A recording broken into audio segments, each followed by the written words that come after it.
எண்ணத்தில் நலமிருந்தால் எல்லாம் சிறக்கும். ஜோதிடமே என் கணிதம். இயக்குனர், நடிகர், கதாசிரியர், வசனகர்த்தா, பாடலாசிரியர் மற்றும் தயாரிப்பாளர், தொலைக்காட்சி தொகுப்பாளர் என பன்முக திறமை கொண்ட குடும்ப பெண்களின் வழிகாட்டியான எம்.ஆர். விஸ்வநாதன் என்ற விசு அவர்களின் பிறந்த எண்களான ஜூலை 1, 1945 மூலமாக பிறப்பு எண் 1 மற்றும் விதி எண் 27 வழியாக நடிகர் விசு அவர்கள் இயற்கையாகவே தலைமைத்துவ பண்புகளை கொண்டவராகவும் உலகளாவிய சேவை மனப்பான்மை கொண்டவராகவும் தன்னுடைய தனிப்பட்ட இலக்குகளையும் சமூக நலனையும் இரு கண்களாக வழிநடத்தி செல்வதுடன் நிறைவான மற்றும் அர்த்தமுள்ள வாழ்க்கையை வாழ்ந்து காட்டும் அற்புத மனிதராகவும் சவால்களை தைரியமாக எதிர்கொண்டு தன்னுடைய உள்ளார்ந்த ஞானத்தையும் இரக்கத்தையும் சமூக நலனுக்காகவே பயன்படுத்த வேண்டும் என்ற உறுதியான எண்ணம் கொண்டவராக இருக்கிறார். இயக்குனர் விசு அவர்கள் புதிய திட்டங்களை உருவாக்குவதுடன் அவற்றை சமூக நலனுக்காக செயல்படுத்துவதில் மற்றவர்களுக்கு முன்னோடியாகவும் தான் எடுக்கின்ற அனைத்து காரியங்களிலும் பிறருக்கு நன்மை கிடைக்க வேண்டும் என்ற சமூக நோக்கத்துடன் செயல்படும் தன்மை கொண்டவராக இருந்திருக்கிறார். நடிகர் விசு அவர்கள் தன்னுடைய படைப்பாற்றல் மற்றும் புதுமை எண்ணங்களுடன் இணைந்து கலை, எழுத்து, நாடகம், நடிப்பு, இசை மற்றும் ஆன்மீக தலைமை போன்ற துறைகளில் பெற்ற அனுபவங்கள் மூலம் கிடைத்த ஞானத்தை உலகிற்கு வழிகாட்ட பயன்படுத்தும் சமூக சிந்தனை கொண்டவராகவே இருந்திருக்கிறார். மேலும் நடிகர் விசு அவர்கள் வாழ்க்கையில் பல மாற்றங்களை தைரியமாக எதிர்கொள்வதோடு தன்னுடைய கடந்த கால தவறுகளிலிருந்து பாடம் கற்றுக்கொள்வதோடு பிறரை மன்னிக்கும் மற்றும் ஏற்றுக்கொள்ளும் மனப்பக்குவம் கொண்டவராக இருந்திருக்கிறார். வசனகர்த்தா விசு அவர்கள் மனித குலத்தின் மீது, குறிப்பாக பெண்கள் மீது ஆழ்ந்த அன்பு மற்றும் இரக்கம் கொண்டவராகவும் தன்னலன் மீது அக்கறை கொள்ளாமல் பிறர் நலனுக்காக தன்னை முழுவதும் அர்ப்பணிக்கும் தீவிர சமூக ஆர்வலராகவே இருந்திருக்கிறார். மேலும் தயாரிப்பாளர் விசு அவர்கள் தன்னுடைய திறமையின் மீது அசைக்க முடியாத நம்பிக்கை கொண்டவராகவும் சவால்களை துணிவோடு எதிர்த்து செயல்படும் துணிச்சல் மிக்கவராகவும் இருந்திருக்கிறார். எழுத்தாளர் விசு அவர்கள் பிறவி தலைவராகவும் தானே முன்வந்து பொறுப்புகளை ஏற்று நடத்தும் கண்ணிய மிக்கவராகவும் பிறரை சார்ந்து செயல்படுவதை விரும்பாதவராகவும் சுதந்திர மனப்பான்மையோடு தனித்து செயல்படும் விருப்பம் கொண்டவராகவும் இருந்திருக்கிறார். வசனகர்த்தா விசு அவர்கள் போலியான தோற்றம் மற்றும் ஆடம்பர வாழ்க்கையை விரும்பாதவராகவும் மனதில் பட்டதை சரியென்று நினைத்ததை எவ்வித தயக்கமும் இன்றி வெளிப்படையாக பேசும் குணம் கொண்டவராகவே இருந்திருக்கிறார். தொகுப்பாளர் விசு அவர்கள் தன்னுடைய கருத்துக்களை கலை மற்றும் விவாத மேடைகள் மூலமாக எளிமையான உடை, இயல்பான பேச்சு என அனைத்தும் வெளிப்படையான குணத்தை வெளிப்படுத்தியதோடு எவ்விதமான மகுடமும் சூட்டிக்கொள்ளாத ஒரு சாதாரண மனிதராகவே தன்னை அடையாளப்படுத்த விரும்பியிருக்கிறார். நடிகர் விசு அவர்களின் படைப்புகள் குடும்ப உறவுகளை மையமாக கொண்டு இருப்பதோடு தனிப்பட்ட வாழ்விலும் குடும்பத்தின் மீது அதிக அக்கறை மற்றும் பாசம் கொண்டவராகவே இருந்திருக்கிறார். இயக்குனர் விசு அவர்கள் வெறும் பொழுதுபோக்கிற்காக படைப்புகளை உருவாக்காமல் சமூகத்தின் மீது ஆழமான அக்கறையோடும் சமூக பிரச்சனைகளுக்கு குரல் கொடுக்கும் அறநெறி கொண்டவராகவே இருந்திருக்கிறார். மேலும் நடிகர் விசு அவர்கள் தனது விடாமுயற்சி மற்றும் தன்னம்பிக்கை கொண்டு திரையுலகில் பன்முக கலைஞராக உயர்ந்தார். நாடக கலைஞராக தொடங்கி வசனகர்த்தா, உதவி இயக்குனர், நடிகர், தயாரிப்பாளர் என படிப்படியாக கடுமையான உழைப்பாலும் எந்த சூழ்நிலையிலும் சோர்வடையாத மன உறுதியோடு தன்னை உயர்த்தி கொண்டார். மேலும் இயக்குனர் விசு அவர்கள் பொதுவாழ்வில் அனைவரிடமும் எளிமையாகவும் கனிவாகவும் தனது தொலைக்காட்சி நிகழ்ச்சிகளில் சாதாரண மக்களுடன் எந்தவித பாகுபாடும் இல்லாமல் நேரடியாக பழகினார். அவரது பேச்சு மொழி சாதாரண மனிதனும் எளிதில் புரிந்து கொள்ளும் விதத்தில் அமைந்ததோடு முகத்தில் எப்போதும் ஒரு கபடமற்ற சிரிப்புடன் அமைதியான தோற்றத்துடன் காணப்பட்டார். இது அவரை பக்கத்து வீட்டு அண்ணாச்சி போலவே அனைவரையும் உணர வைத்தது. பன்முக திறமையாளர் விசு அவர்களின் இதுபோன்ற சிறப்பு குணங்களால் சாதாரண கலைஞராக இல்லாமல் தமிழக மக்களின் குடும்பங்களையும் உணர்வுகளையும் வாழ்வியல் சிக்கல்களையும் பிரதிபலித்த ஆசானாக மக்களின் மனதில் நீங்காத இடம் பிடித்தார். வசனகர்த்தா விசு அவர்களின் பேச்சிலும் எழுத்திலும் நகைச்சுவை உணர்வு ஒருபோதும் குறைந்ததில்லை. ஆனால் அந்த நகைச்சுவை வெறும் பொழுதுபோக்கிற்காக அல்லாமல் கூர்மையான அறிவுரையாகவும் விமர்சனமாகவும் மற்றும் வாழ்வியல் தத்துவங்களையும் வெளிப்படுத்துவதாக இருந்தது. மேலும் கதாசிரியர் விசு அவர்கள் சமூகத்தில் நிலவும் தவறான போக்குகளையும் மனிதர்களின் குறைகளையும் நேரடியாக சாடாமல் கிண்டல் கலந்த நகைச்சுவையுடன் பகடி செய்வார். ஆழமான கருத்துக்களை கூட சாதாரணமாக ஒரு நண்பருடன் பேசுவது போல் நகைச்சுவையுடன் எடுத்துரைப்பதோடு அவரது வசனங்களை மக்கள் மனதில் எளிதில் பதிய செய்து சிரிக்க வைப்பதுடன் சிந்திக்கவும் தூண்டும் வகையில் தனித்துவமான பாணியில் தன்னுடைய எண்ணங்களை வெளிப்படுத்துவார். மேலும் தயாரிப்பாளர் விசு அவர்கள் தனித்துவம் வாய்ந்த கலைஞராக மட்டுமில்லாமல் ஒரு சிறந்த மனிதராக திரைப்படங்கள் மற்றும் தொலைக்காட்சி நிகழ்ச்சிகளில் வெளிப்பட்ட அவரது குணாதிசயங்கள் பொதுமக்கள் மத்தியில் அவரை குடும்ப உறுப்பினராகவே மனதளவில் ஏற்றுக்கொண்டு அவரை உற்சாகப்படுத்தினர். மேலும் நடிகர் விசு அவர்கள் கூட்டு குடும்பங்கள் சிதைந்து வருவதை பற்றியும் உறவுகளுக்குள் அன்பு குறைந்து வருவதை பற்றியும் எப்போதும் கவலை கொண்டவராகவும் தனது நிகழ்ச்சிகளில் பிரிந்து வாழும் குடும்பங்களை மீண்டும் சேர்த்து வைப்பதற்கான வழிகளை ஆலோசனை மூலம் வழங்கிக் கொண்டே இருந்திருக்கிறார். நடிகர் விசு அவர்கள் தனது மனைவி மற்றும் மகள்கள் மீது மிகுந்த அன்பு செலுத்தியதுடன் தன் குடும்பத்தை ஒரு முன்மாதிரியாக கொண்டதோடு உறவுகளில் விட்டுக் கொடுத்தலும் புரிந்துணர்வும் அவசியம் என்பதை அவர் நிஜ வாழ்க்கையில் வாழ்ந்தும் காட்டியுள்ளார். மேலும் நடிகர் விசு அவர்கள் வரதட்சணை கொடுமையை கடுமையாக எதிர்த்து தனது திரைப்படங்கள் மூலமாக மக்களுக்கு விழிப்புணர்வை ஏற்படுத்தினார். வரதட்சணை கொடுமையால் பாதிக்கப்பட்ட பெண்களுக்கு மன ரீதியான மற்றும் சட்ட ரீதியான ஆதரவை வழங்குவதற்கு வலுவான அமைப்புகள் தேவைப்படுகிறது என்று நடிகர் விசு அவர்கள் தன்னுடைய நிகழ்ச்சிகளில் வெளிப்படுத்திக் கொண்டே இருந்துள்ளார். நடிகர் விசு அவர்களின் மறைவிற்கு பின் வரதட்சணை நீதியாகவும் பெண்களுக்கு ஆதரவாகவும் செயல்படக்கூடிய நடிகர்கள் திரையுலகில் மிகவும் சொற்பமான எண்ணிக்கையில்தான் இருக்கின்றனர். சில நடிகர்கள் தன்னை பற்றியும் தன் சமூகத்தை பற்றியும் புகழ்ந்து பேசிக்கொள்வதையே ஆர்வமாகவும் சுயநலம் கொண்டவர்களாகவே இருக்கிறார்கள். நடிகர் விசு அவர்கள் போன்ற சமூக ஆர்வலர்கள் இல்லாத காரணங்களால் ரிதன்யாவின் வரதட்சணை கொடுமையின் கோர முகத்தை மீண்டும் மீண்டும் சட்டமும் சமுதாயமும் அலட்சியமாக பார்த்து கொண்டுதான் இருக்கிறது. கேட்கப்பட்ட பணம் மற்றும் நகை கிடைக்காததால் ரிதன்யாவை மிரட்டியதோடு தற்கொலைக்கும் தூண்டப்பட்டு வார்த்தைகளால் சொல்லப்படாத சித்திரவதைகளுக்கும் ஆளாகியுள்ளார். திருமணம் என்பது ஒரு பெண்ணின் வாழ்வை மேம்படுத்தும் என்றாலும் வரதட்சணை என்ற பெயரில் பெண்கள் பொருளாதார ரீதியாகவும் மன ரீதியாகவும் உடல் ரீதியாகவும் துன்புறுத்தப்படுவது கவலைக்குரியது மற்றும் கண்டனத்திற்குரியதாகும். இதுபோன்ற வரதட்சணை கொடுமையின் விளைவுகள் குறித்து மக்களிடையே குறிப்பாக இளைஞர்களிடையே மேலும் விழிப்புணர்வு ஏற்படுத்துவது மிக அவசியமாகும். ரிதன்யாவின் மரணம் ஒரு தனிப்பட்ட குடும்பத்தின் சோகம் மட்டுமல்ல, இந்திய சமூகத்தில் இன்றும் ஆழமாக புரையோடி போயிருக்கும் ஒரு சமூக பிரச்சனையின் வெளிப்பாடாகும். ரிதன்யாவின் தற்கொலை போன்ற துயர நிகழ்வுகளில் இருந்து சமூகமானது பாடம் கற்றுக்கொண்டு வரதட்சணை இல்லாத ஒரு சமூகத்தை உருவாக்க மக்கள் அனைவரும் ஒன்றிணைந்து செயல்பட்டால் மட்டுமே சாத்தியமாகும். ரிதன்யா தனது தந்தைக்கு அனுப்பிய வாட்ஸ்அப் வாய்ஸ் மெசேஜில் தான் படும் மனவேதனை, இயலாமை மற்றும் தன்னுடைய அழுகுரலை வெளிப்படுத்தி இருப்பது சமூகத்தின் மிகப்பெரிய அவமானம் மற்றும் இயலாமை தன்மையை வெளிப்படுத்துகிறது. ரிதன்யா ஒரு மென்பொருள் பொறியாளர், படித்தவர், பொருளாதார ரீதியாக செல்வாக்கு மற்றும் சுதந்திரமானவர்.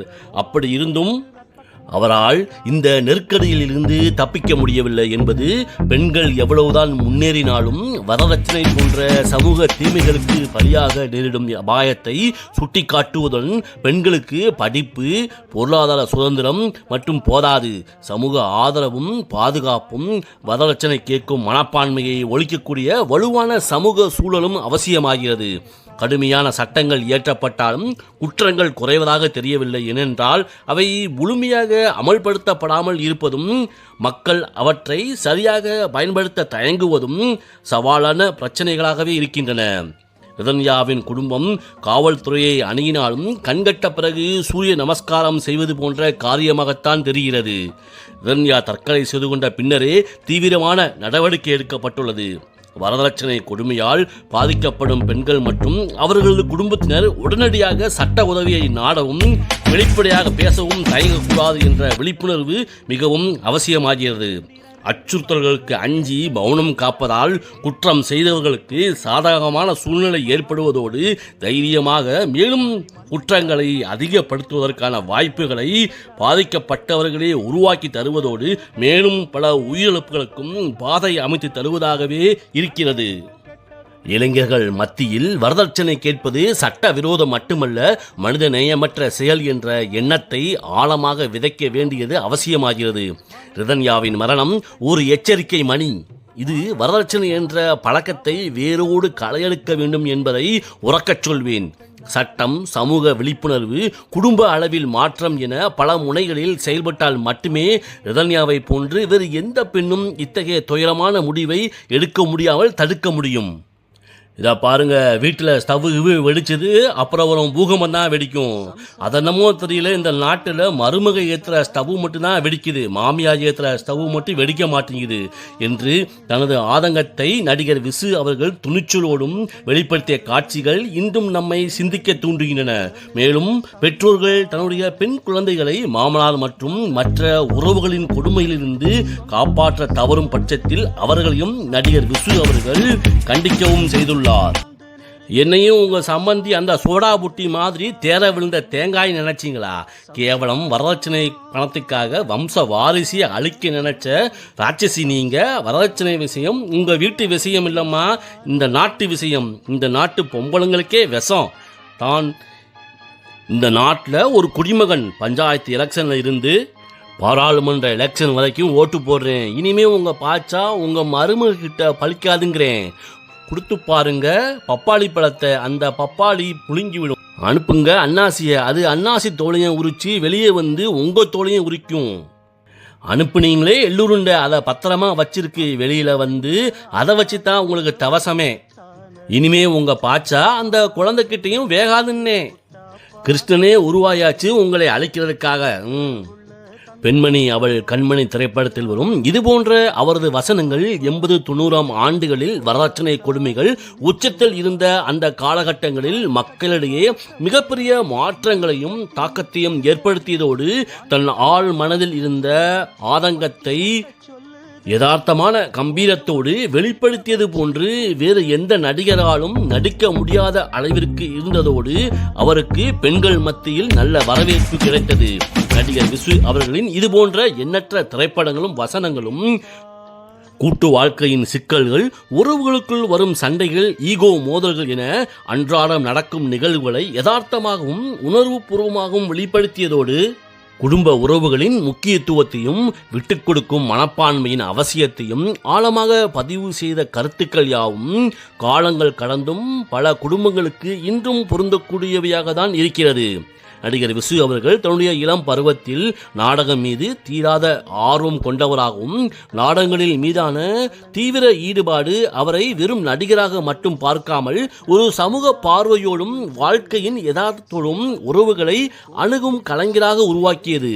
நடிகர் விசு அவர்கள் சினிமா பின்னணி கொண்ட குடும்பத்தில் பிறந்தவராக இருந்திருந்தாலும், அதாவது அவரது மாமா பழம்பெரும் நடிகர் M.R. ராதாவாகும். குடும்ப பெயரை பயன்படுத்தாமல் தனக்கான ஒரு பாதையை நாடக மேடையிலிருந்து உருவாக்கினார். இது அவரது ஆரம்பகால இளமை பருவத்திலேயே இருந்து அசைக்க முடியாத தன்னம்பிக்கையையும் தனி வழி சிந்தனையையும் வெளிப்படுத்துகிறது. நடிகர் விசு அவர்கள் நாடகத்துறையில் கே. பாலச்சந்திரன் அரங்கேற்றம் நாடக குழுவில் இணைந்து நடிகராகவும் உதவி எழுத்தாளராகவும் செயல்பட்டார். நாடக மேடைதான் அவருக்கு கதை வசனம் எழுதும் நுணுக்கங்களையும் நடிப்புத்துறையையும் செம்மைப்படுத்திய பயிற்சி பட்டறையாக அமைந்தது. நாடகங்களின் நேரடி மக்கள் தொடர்பு மனித உணர்வுகளையும் மக்களின் ரசனை மற்றும் எதிர்பார்ப்புகளை புரிந்து கொள்ள உதவியது. கே. பாலச்சந்திரன் நாடகங்கள் திரைப்படங்களாக மாறிய போது நடிகர் விசு அவர்கள் சினிமாவில் வசனகர்த்தாவாக கால் பதித்து பட்டின பிரவேசம், நூல்வேலி, எம்ஜிஆர் அவர்களின் நாளை நமதே, ரஜினிகாந்த் அவர்களின் வேலைக்காரன், நல்லவனுக்கு நல்லவன் போன்ற திரைப்படங்களுக்கு வசனம் எழுதி தனது எழுத்து திறமையை நிரூபித்தார். நடிகர் விசு அவர்களின் வசனங்கள் யதார்த்தமாகவும் கூர்மையாகவும் மற்றும் புதுமையாகவும் மக்களை சிந்திக்க தூண்டியதோடு திரைப்படத்துறையில் தனித்துவமான முத்திரையை பதித்தார். 1981 வெளிவந்த குடும்பம் ஒரு கதமும் திரைப்படம் மூலம் இயக்குநராக செயல்பட்டு மேலும் பல வெற்றி படங்களை இயக்கி தமிழ் குடும்பங்களுக்கு நெருக்கமான இயக்குநராக திகழ்ந்தார். நடிகர் விசு அவர்களின் இயக்கத்தில் ஒவ்வொரு காட்சியிலும் வசனத்திலும் சமூக சீர்திருத்தம் மற்றும் ஒரு வாழ்வியல் பாடத்தை கொண்டு வந்து மக்களுக்கு விழிப்புணர்வை ஏற்படுத்தும் வகையிலேயே அமைத்திருந்தார். நடிகர் விசு அவர்கள் நகைச்சுவை உணர்வோடு குணச்சித்திர நடிப்பையும் வெளிப்படுத்தியதோடு தனித்துவமான பேச்சு நடை, கம்பீரமான உடல் மொழி மற்றும் முக பாவனைகள் கதாபாத்திரங்களுக்கு உயிர் கொடுத்ததோடு அனைவரின் பாராட்டுகளையும் தன்வசப்படுத்திக் கொண்டார். மேலும் நடிகர் விசு அவர்கள் தொலைக்காட்சி தொகுப்பாளராக அரட்டையரங்கம், மக்கள் அரங்கம் போன்ற விவாத நிகழ்ச்சிகளை தொகுத்து வழங்கி தமிழக மக்களின் குடும்ப உறுப்பினரானார். இதுபோன்ற நிகழ்ச்சிகள் நடிகர் விசு அவர்களின் சமூக அக்கறை, அறிவு மற்றும் மக்களுடன் உரையாடும் திறனை வெளிப்படுத்தியதோடு பிரச்சனைகளை நடுநிலையோடு அணுகி தீர்வுகளை முன்வைக்கும் அவரது கடமை பலரையும் கவர்ந்திழுத்தது. நடிகர் விசு அவர்கள் கற்பனை வாழ்க்கைக்கு முக்கியத்துவம் கொடுக்காமல் வாழ்க்கையின் யதார்த்தமான விஷயங்களை தைரியமாகவும் வெளிப்படையாகவும் முன்வைத்ததோடு அவை எப்படி உருவாகின்றன, எப்படி தீர்க்கலாம், இது ஒரு சாதாரண விஷயம், இதை இந்த கோணத்தில் பாருங்கள் என்று கடினமான விஷயங்களை கூட எளிமைப்படுத்தி தீர்வை நோக்கி மக்களை வழிநடத்தினார். மேலும் நடிகர் விசு அவர்களின் நகைச்சுவை உணர்வானது கூர்மையான சமூக விமர்சனம் மற்றும் வாழ்வியல் தத்துவங்களை உள்ளடக்கியதோடு ஒருபோதும் அநாகரிகமான அல்லது கீழ்த்தரமான கருத்துக்களை வெளிப்படுத்தியதில்லை. மேலும் நடிகர் விசு அவர்கள் பகுத்தறிவுக்கு பொருந்தாத உள்ளார்ந்த அர்த்தம் இல்லாத விஷயங்களையும் மனிதர்களின் குறைகளையும் நேரடியாக தாக்காமல் சாதுரியமான கிண்டல் மூலம் மக்களை நல்வழிப்படுத்தினார். மேலும் நடிகர் விசு அவர்களின் நகைச்சுவை மக்களை சிரிக்க வைப்பதுடன் ஆழ்ந்த சிந்தனைகளையும் தூண்டும் வகையில் அவரது தனிப்பட்ட பாணியில் வெளிப்பட்டது. மேலும் நடிகர் விசு அவர்கள் மனதில் பட்டதை சரியானதென்று நம்பி உறுதி செய்ததை வெளிப்படையாக பேசுவதால் வரும் விமர்சனங்களை சந்தித்து தன்னுடைய நேர்மைக்கு மேலும் மெருகூட்டியுள்ளார். நடிகர் விசு அவர்கள் திரைப்படத்துறையில் பெரும் புகழ் பெற்றிருந்த போதிலும் அவர் எப்போதும் சாதாரண மனிதராகவே எளிமையான உடை, யதார்த்தமான பேச்சு என அனைத்தும் அவரது வெளிப்படையான கபடமற்ற குணத்தை வெளிப்படுத்தின. நடிகர் விசு அவர்களின் இறுதி வாழ்க்கை ஒரு கலைஞனின் விடாமுயற்சியையும் உடல்நலக் குறைபாடுகளுக்கு மத்தியிலும் கலை மீதான அவரது தீராத காதலையும் வெளிப்படுத்தியது. நடிகர் விசு அவர்களின் நடுத்தர வயதில் அடைந்த வெற்றிகளுக்கும் சமூக அங்கீகாரத்திற்கும் பிறகு அவரது கடைசி 10 ஆண்டுகள் பெரும்பாலும் உடல்நல போராட்டங்கள் நிறைந்ததாகவே இருந்தாலும் பொது நிகழ்ச்சியில் பங்கேற்பதும் சமூகம் சார்ந்த பணிகளில் முடிந்த அளவு தன்னை ஈடுபடுத்திக் கொண்டார். மேலும் நடிகர் விசு அவர்கள் தன்னுடைய முதிர்ந்த பருவத்தில் முன்பு போல் திரைப்படங்களை இயக்கவோ நிறைய படங்களில் நடிக்கவோ முடியவில்லை என்றாலும் உடல்நிலை ஒத்துழைக்கும் போதெல்லாம் அவருக்கு பொருத்தமான சில கதாபாத்திரங்கள் நடித்ததோடு ஒரு சில படங்களுக்கு வசன பங்களிப்பையும் செய்ததோடு தொலைக்காட்சி நிகழ்ச்சியான அரட்டையரங்கம் போன்றவைகளில் தன்னை ஈடுபடுத்திக் கொண்டு தன்னுடைய பேச்சு திறமையையும் சமூக பார்வையும் வெளிப்படுத்த கிடைத்த எந்த வாய்ப்பையும் தவறவிடாமலும் கட்டுரைகள் எழுதுவது, சமூக விஷயங்கள் குறித்து தனது கருத்துக்களை பதிவு செய்வது போன்றவற்றில் கவனம் செலுத்தினார். நடிகர் விசு அவர்கள் தானாக வந்த அரசியல் வாழ்க்கையை புறக்கணித்ததோடு இறுதி வாழ்க்கையிலும் நல்ல கலைஞராகவும் சமூக சிந்தனையாளராகவும் தன்னை நிலைநிறுத்திக் கொண்டார்.